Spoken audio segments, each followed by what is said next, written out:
Assalamualaikum warahmatullahi wabarakatuh dan salam sejahtera. Selamat datang ke program Wakaf Ilmu bersama dengan saya, Teacher Salhana dari SK Padang Pekan.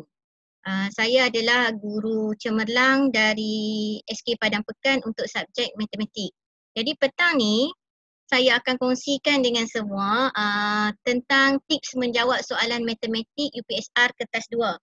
Kebanyakannya bila saya bagi teknik menjawab, benda ni lah yang akan saya kongsikan. Jadi hari ni saya akan kongsikan dengan awak berkaitan tips-tips mudah untuk kita jawab soalan penyelesaian masalah kertas 2.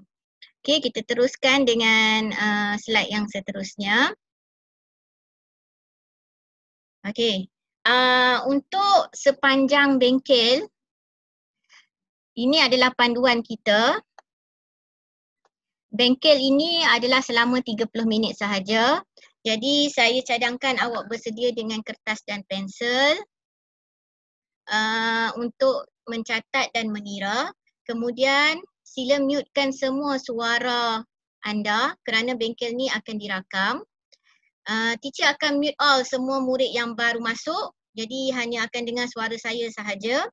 Jadi video ini juga akan dimuat naik ke channel YouTube saya dan juga grup Telegram yang ada saya kongsikan di bawah ni. Okay, kalau nampak dekat skrin bawah ni ada ditulis ni. Okay, awak just masuk dalam grup Telegram tu dan insyaAllah awak akan nampak lah semua pertanyaan dekat ada di situ. Okay, kemudian sebarang soalan teacher akan cuba jawab dalam grup Telegram nantilah. InsyaAllah kalau sempat dalam tempoh masa 30 minit ni, kita akan cuba jawab di sinilah. Saya akan buka sekejap lagi untuk soal jawab insyaAllah kalau sempat.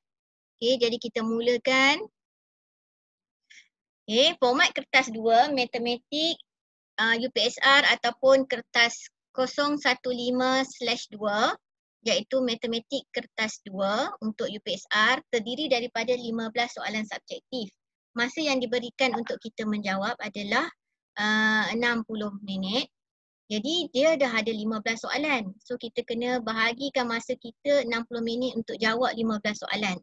Markah dia pula untuk satu soalan tu, kadang setiap soalan tu ada yang 2 markah sehingga 5 markah. Jadi kita perlu pandai membahagikan masa kita ketika menjawab.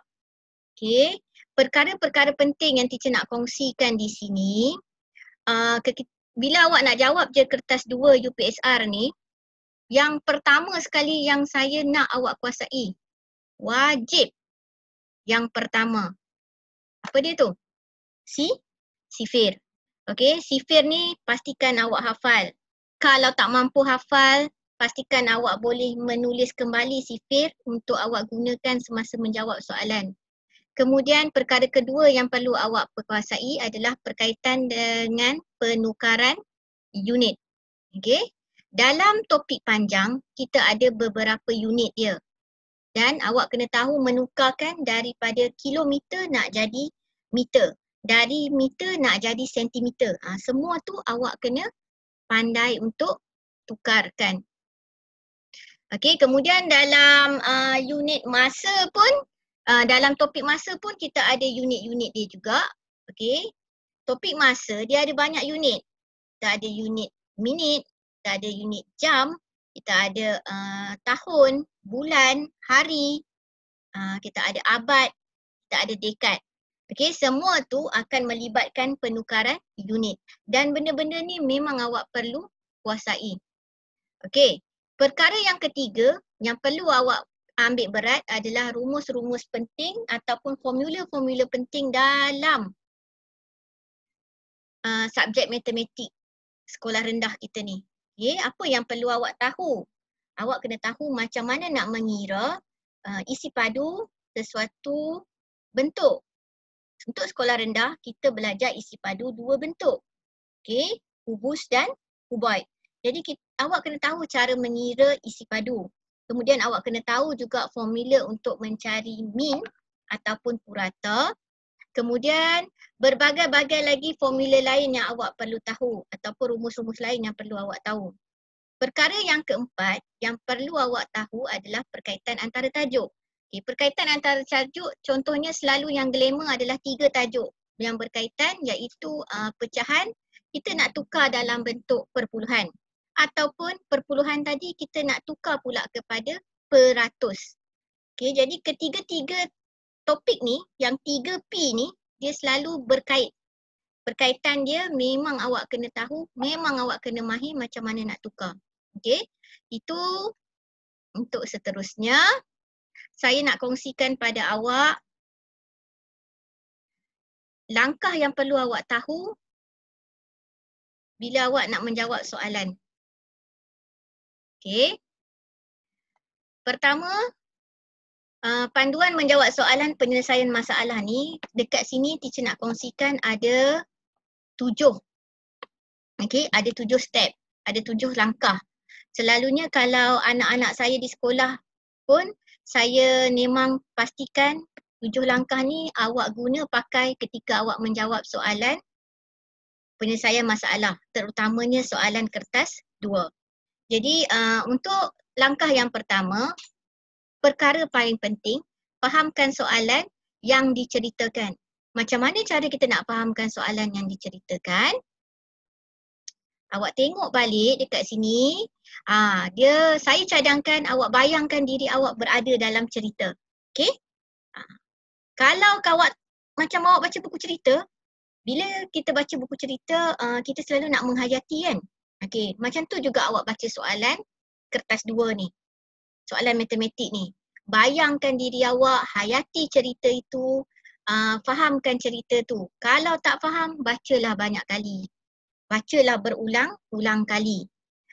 Kemudian awak boleh guna juga langkah yang kedua.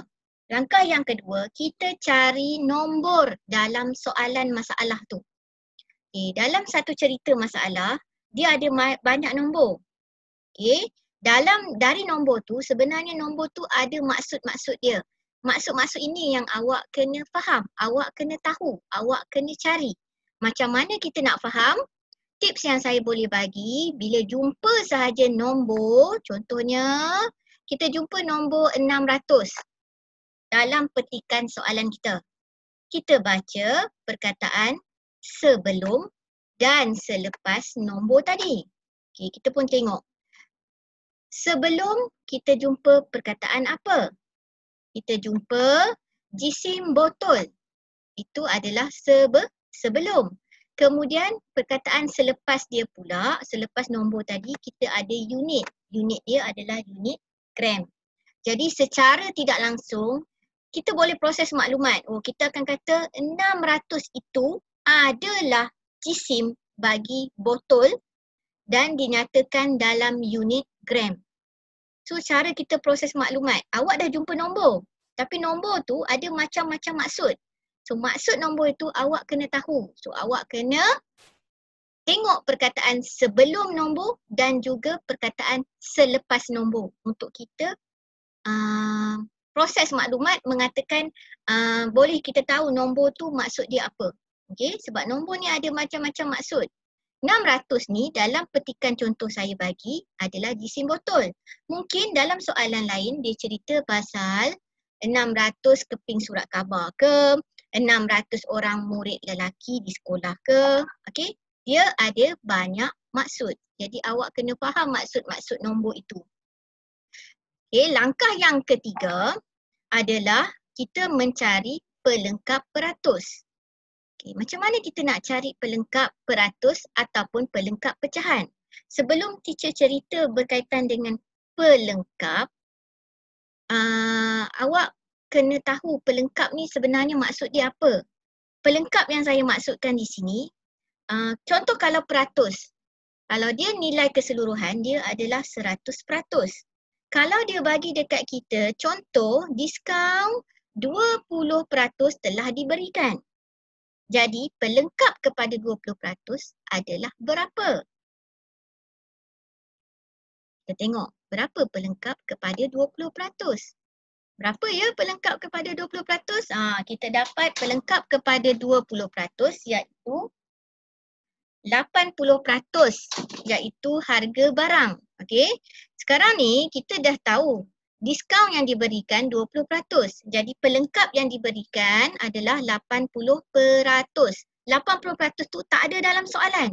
Awak kena fikir sendiri proses maklumat dari pelengkap peratus. 20% diberikan dalam soalan. 80% awak kena fikir sendiri. Awak kena tahu 80% tu apa dia. 80% itu adalah harga barang selepas diskaun. Jadi itu maksud saya mencari pelengkap dalam soalan penyelesaian masalah. Bagaimana pula kita nak tengok pelengkap kepada pecahan? Contoh saya beri dekat awak 1/5 adalah buah yang rosak. Ini contoh ya, pecahan yang diberikan 1/5 adalah buah yang rosak. Jadi berapa pelengkap kepada pecahan 1/5? Berapa? Kita nampak dah dekat situ. Pelengkap kepada 1/5 adalah 4/5. 4/5 ni untuk apa? Untuk buah yang elok. Okey? Jadi kemahiran mencari pelengkap kepada peratus dan pecahan juga perlu diguna pakai semasa menyelesaikan soalan penyelesaian masalah. Okey, kita teruskan lagi untuk slide yang seterusnya. Okey, kita tengok langkah yang keempat. Langkah yang keempat yang awak perlu guna pakai adalah mencari maksud tersirat dari yang tersurat. Macam BM pula rasa kan? Ada tersurat dan tersirat. Okey, yang tersurat memang dah dinyatakan dalam soalan. Awak boleh jumpa dalam soalan yang tersurat. Kita boleh baca dekat dalam ayat tu. Tapi yang mana pula yang tersirat? Yang tersirat ni yang kita kena fikir sikit. Sebenarnya yang tersirat ni kita boleh cari dengan cara membuat penukaran unit. Kalaulah dalam soalan tu dia bagi dekat kita 1/5 kg. 1/5 kg kita akan dapat di situ tersurat dia. 1/5 kg ni untuk apa? Kita akan tengok. Bila nak cari yang tersirat, 1/5 kg kita tukarkan menjadi unit gram. Jadi unit gram 200 gram tu itu adalah yang tersirat yang kita perlu tahu, yang kita perlu nyatakan, yang kita perlu proses maklumat itu. Okey, sebab dalam soalan dia bagi pada kita 1/5 kg. Kadang pengiraan dalam bentuk pecahan agak susah untuk kita lakukan. Kebanyakan murid saya suka lakukan pengiraan dalam nombor bulat. Nombor yang tak ada titik perpuluhan, nombor yang tak ada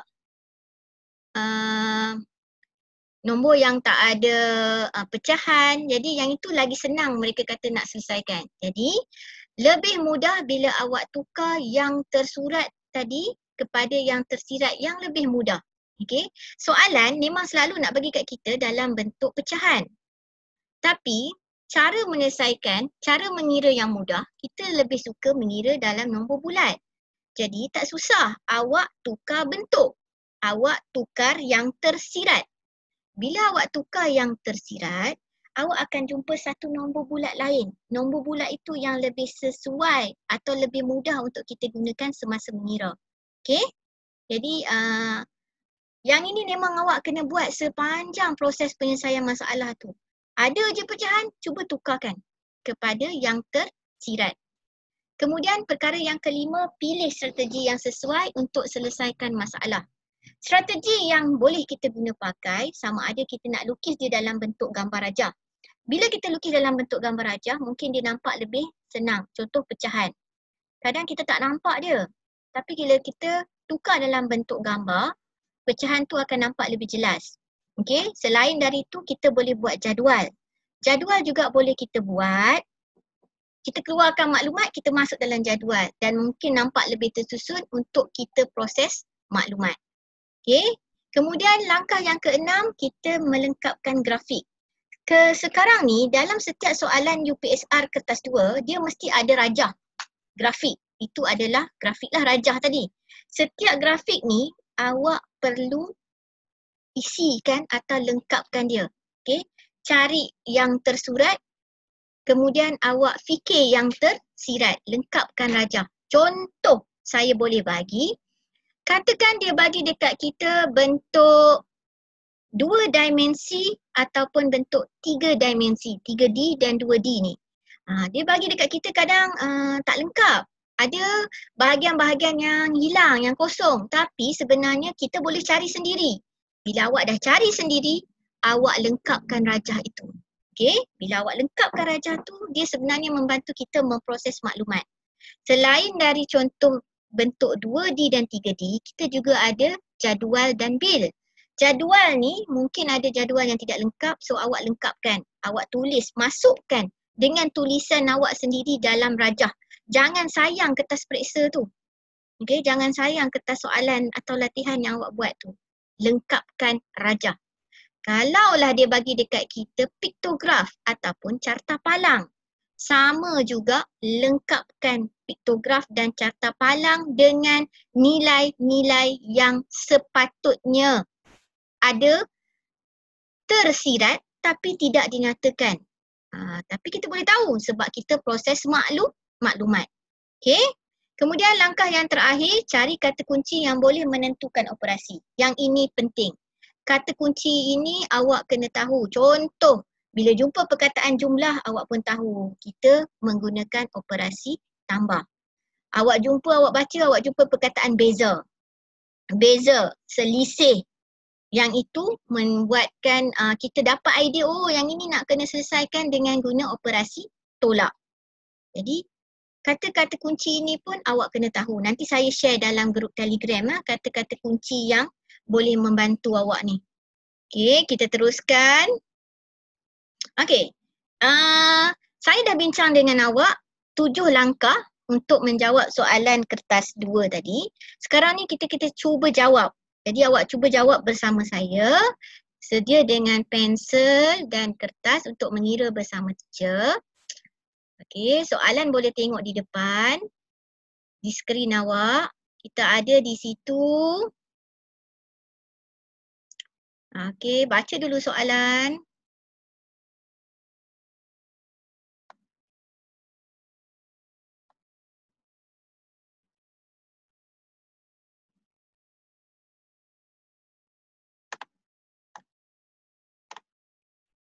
Okey, kamu diberi 3 kad nombor. Nombor yang terbesar dibahagi dengan nombor 3 digit.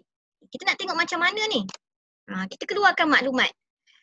Okey, soalan tak habis lagi saya baca. Okey, kita sambung lagi. Hasil bahaginya ditolak dengan nombor terkecil. Jadi dekat sini dia bagi dekat kita 3 kad nombor. Okay, awak pun proses maklumat. Nombor terbesar. Yang mana nombor terbesar? Kena pasti dah. Kad yang mana? Kad yang berada di tengah? Tengah kan? Okey. So yang di tengah-tengah adalah nombor terbesar. 24,500.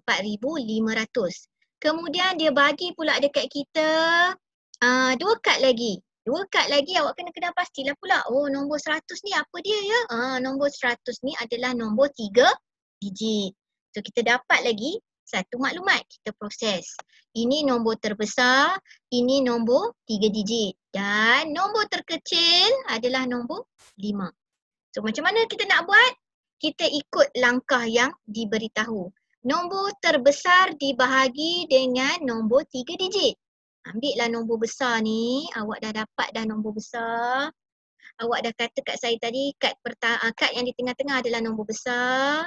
Bahagikan dengan 100. Boleh tak kita bahagi secara ringkas? Boleh kan? Jangan buang masa awak untuk bahagi panjang tu. Untuk kertas 2 tak apa, awak boleh guna juga bahagi ringkas. Tapi pastikan awak buat langkah dia tu cukup, lengkap, okey? Apa yang perlu kita buat? Kita bahagi dulu. Okey, saya nak bahagi. Ya.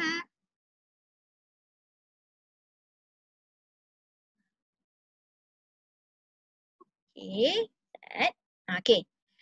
Dia dekat kat situ, 24,500 bahagi 100. Apa yang teacher nak buat? Teacher tak bahagi panjang tau. Teacher nak buat macam mana? Teacher bahagi dengan memasukkan sifar di belakang tu.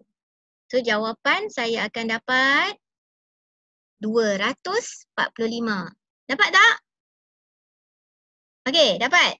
Okey, selepas tu apa pula kita nak buat? Hasil bahaginya ditolak dengan nombor terkecil. Okey, nombor terkecil tadi kita dah ada dah, 5. Dia suruh kita buat operasi apa ni?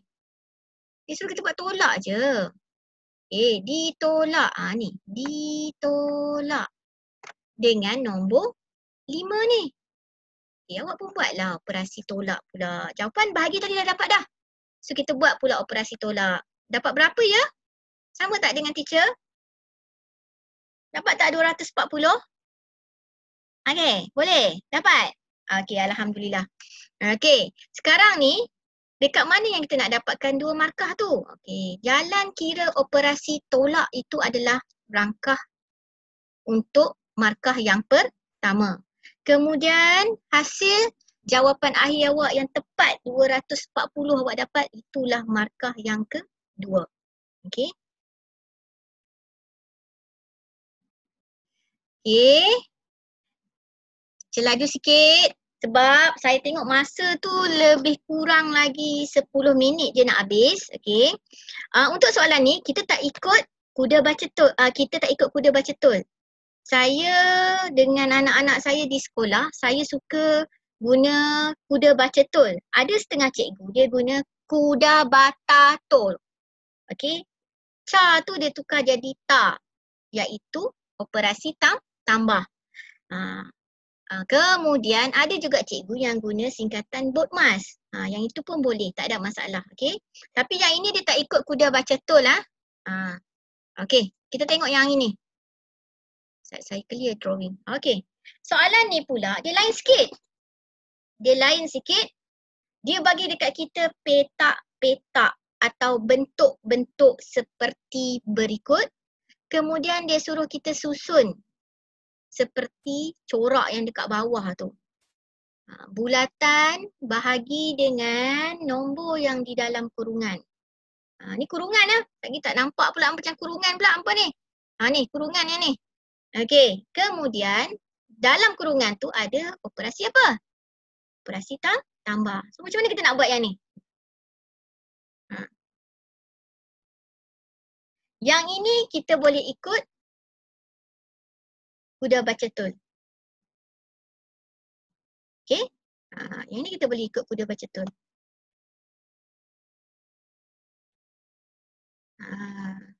Macam tu sebenarnya. Kalau dia dalam bentuk ayat matematik, bukan dalam bentuk rajah, kita akan dapat seperti ini. Saya tulis dah. Okey, bila kita nak ikut kuda baca tol, kita kena selesaikan yang mana dulu? Kita kena selesaikan yang dalam kurungan. Pastikan awak selesaikan yang dalam kurungan dulu. Okey, ikut kuda baca tol.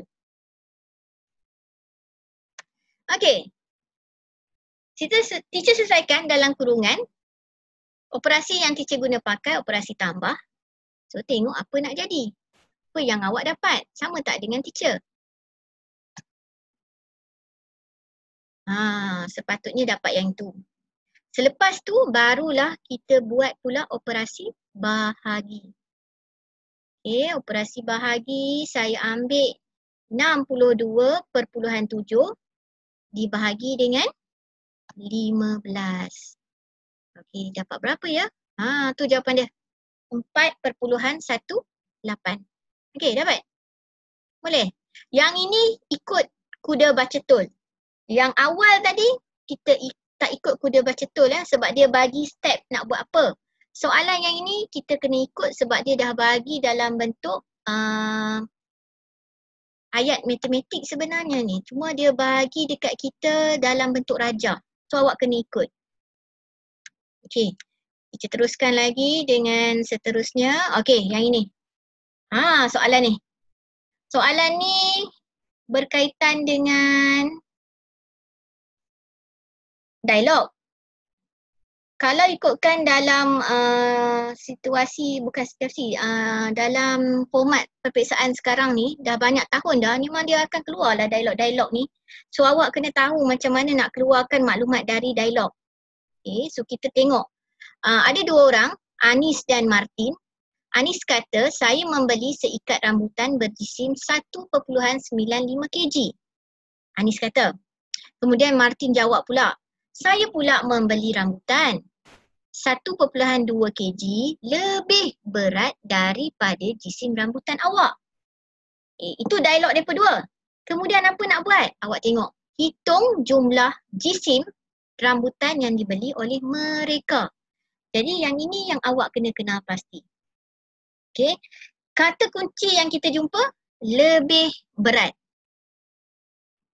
So awak pun tengok, lebih berat. Lebih berat operasi apa nak guna ya? Lebih berat operasi tambah. So kita tengok operasi tambah. Ya, kenapa dia tak bergerak? Okey, saya tambahkan. Saya tambahkan apa? Saya tambahkan jisim rambutan Anis dengan jisim rambutan Martin yang lebih berat tadi. Untuk dapatkan apa? Untuk dapatkan rambutan Martin. Baru dapat rambutan Martin. Martin beli dengan berat 3.15 kg. Jadi nak buat apa ni? Selepas kita dapat yang berat Martin punya, apa yang kita nak buat? Kita perlu, sebab dia suruh kita cari jumlah. Dia suruh kita cari jumlah ni. So bila dia suruh kita cari jumlah, kita kena tambahlah dua-dua orang ni. Kita dah dapat dah Martin. So kita tambah balik dengan Anis punya. Dan awak akan dapat 5.10 kg sebab dia minta dalam kg. Okey. Boleh? Okey, sekejap.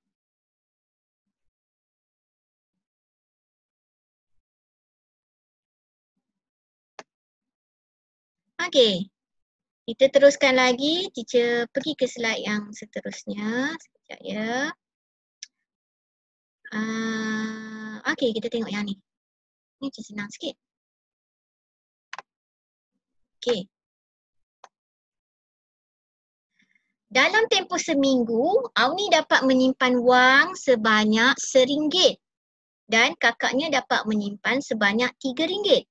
Nyatakan nisbah wang simpanan Auni kepada wang simpanan kakaknya. Nisbah ya yang dia nak dalam nisbah. Apa syarat nisbah? Ingat balik. Apa yang perlu ada, apa yang perlu tiada. Okey. Okey, kita tengok.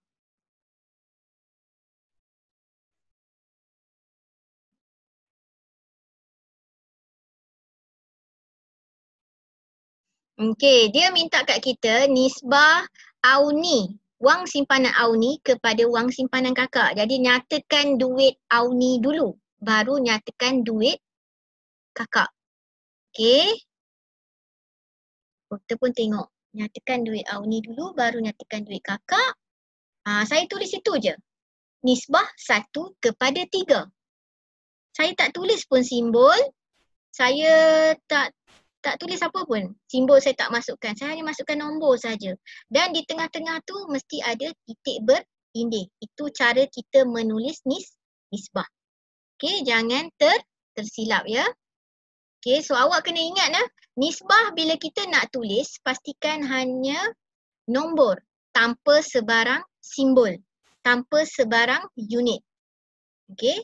Kemudian tapi bila kita nak tulis tu, dua-dua nombor tu mesti unit dia sama. Jangan lagi awak ambil satu unit mungkin ringgit, satu lagi awak yang ambil unit sen. Tak boleh lah, awak tak boleh buat nisbah dua-dua unit yang berbeza. Okey, kita akan buat unit yang sama sahaja. Okey. Kemudian cuba tengok yang ni pula. Perbezaan. Apakah perbezaan antara nisbah dan kadaran? Ni saja saya nak bagi tambahan dekat awak. Apa ya? Nisbah, saya bagi dah dekat awak. Nisbah mesti ditulis tanpa simbol atau unit dan mesti unit yang sama. Tapi kadaran, macam mana kita nak buat kadaran? Kadaran ni sebenarnya dia dua unit juga, dua benda juga. Unit dia boleh berbeza dan dia boleh ditulis simbol. Kalau awak nak tulis dalam kg pun boleh, dengan gram pun boleh, tak apa, tak ada masalah. Itu kadaran. Okey. Satu nak buat dalam ringgit, satu lagi awak nak buat dalam sen. Boleh. Dalam kadaran boleh. Okay. Saya tengok kita punya masa tinggal seminit sahaja lagi. Saya rasa sampai dekat sini je yang saya boleh kongsi dekat awak. Sekejap ya.